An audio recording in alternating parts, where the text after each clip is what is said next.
At 35, Jenna, find myself shackled to a memory, to a single decision that unraveled the life I once held in my hands. I betrayed the man I loved, not out of hatred, not because he failed me, but because I believed the steady beat of our life together had grown too quiet. I mistook consistency for boredom, misread devotion as routine. I went chasing the illusion of passion, craving the thrill of something new, something that sparked wildly and burned fast.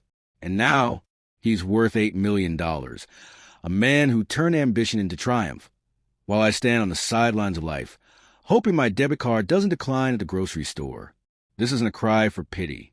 It's the raw truth of loss, not of wealth or status, but of something far more devastating. A love I didn't understand until it was gone.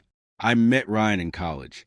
He was a quiet type, the kind who spoke rarely but with depth, whose world revolved around circuits, code, and articles on investments that would make most people's eyes glaze over. I was his opposite, bold, spontaneous, loud with ideas, a storm of color and chaos. But somehow we worked. His calm anchored me. My energy drew him out of his shell. We danced in that balance, perfectly mismatched in all the right ways. When he proposed, I was 26.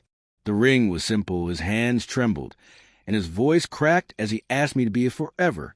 I said yes without hesitation.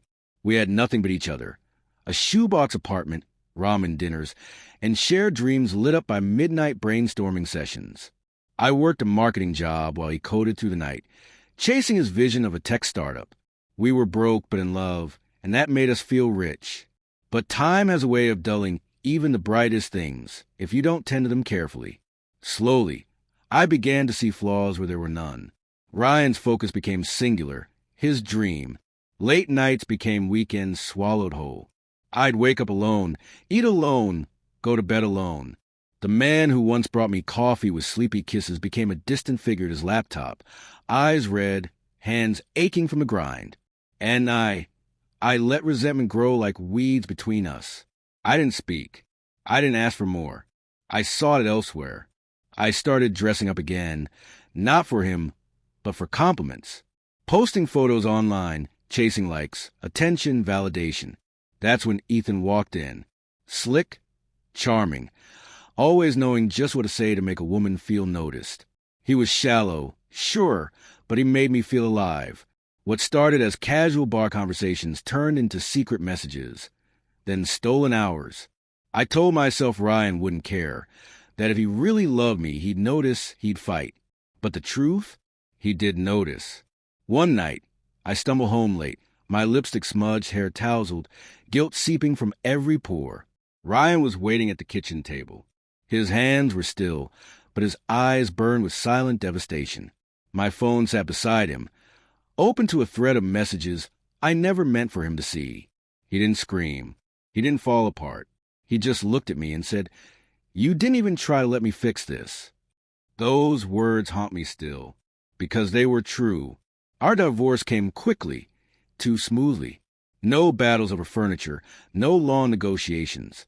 He let me go, just like that. A year later, I heard the news. His startup had exploded, backed by giants, praised in tech journals, soaked in the kind of success we once dreamed of together. Ryan had made it. He was on magazine covers, speaking at conferences, his name whispered in boardrooms. And me? I was alone, scraping by in a one-bedroom apartment, working a dead-end job that drained every part of me. The only spark left in my life came from static on old clothes I couldn't afford to replace.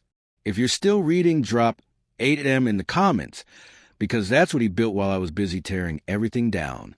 Ryan now drives an electric luxury car. He lives in a home he designed from scratch, curated down to the lighting and the art. And he's not alone. He's with someone new. She's quiet, thoughtful, the kind of woman who stood by him through the storm I abandoned. She didn't need fireworks. She saw the worth in the quiet. I wonder if she brings him coffee in the mornings the way he once did for me. I scroll through his social media sometimes. He doesn't flaunt wealth.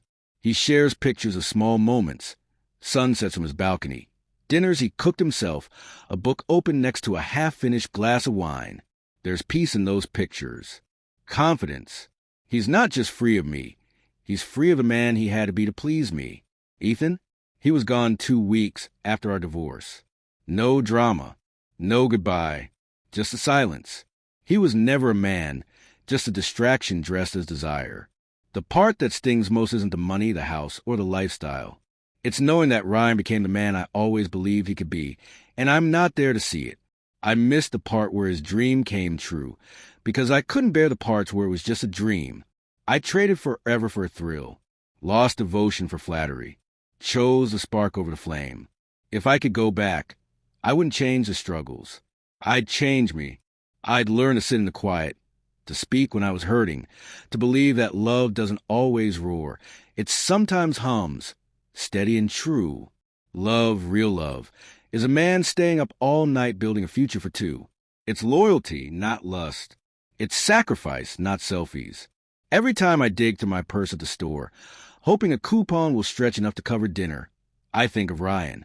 I think of the man who looked at me with tear-filled eyes and said, "You didn't even try to let me fix this." God, how I wish I could answer him now. I'm sorry. You were more than enough.